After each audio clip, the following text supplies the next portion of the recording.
revenge of analog is something that is a phenomenon that I sort of observed and describe in the book. And it's really happened over the past decade or so, since the invention of the smartphone. In an era over the past 12 or 15 years, when we assume that digital technology, right, the technology of ones and zeros of smartphones, of Apple, of Samsung, would take over completely and make irrelevant all the analog, non-digital technologies, all the goods and services that had existed in the economy in the world before, right? Books and bookstores, retail stores, paper, you name it, that there was this assumption that once digital came out, once there was sort of an equivalent in a software or hardware, then that analog thing would die. It would be thrown to the dust heap.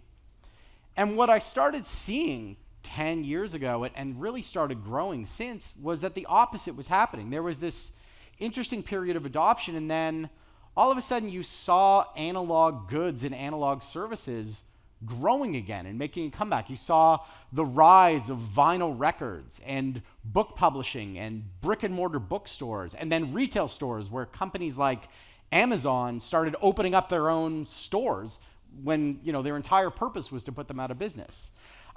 You saw it sort of not just in North America and Korea, but all over the world.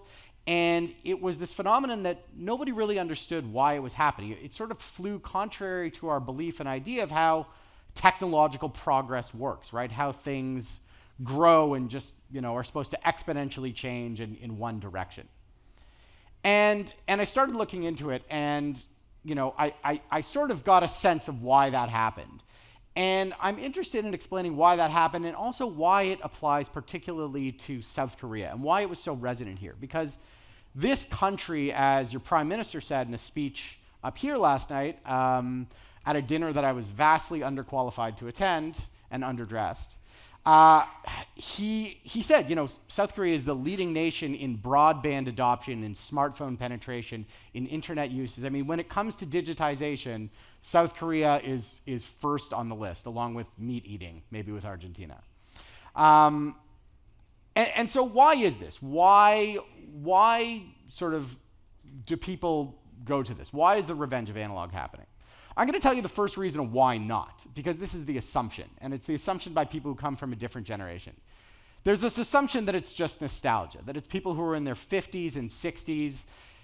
They just want to cling to the old ways of doing things. They don't want to change. But the reality is, in every one of those categories, in every area that I've seen, whether it's music or books or retailing, the drivers of analog's renewed growth over the past decade have been those young people who are in their 30s and their 20s and even their teens. They're the ones who are actually going out and asking for this older technology, spending their money on it. Their consumer habits are the ones that are driving it.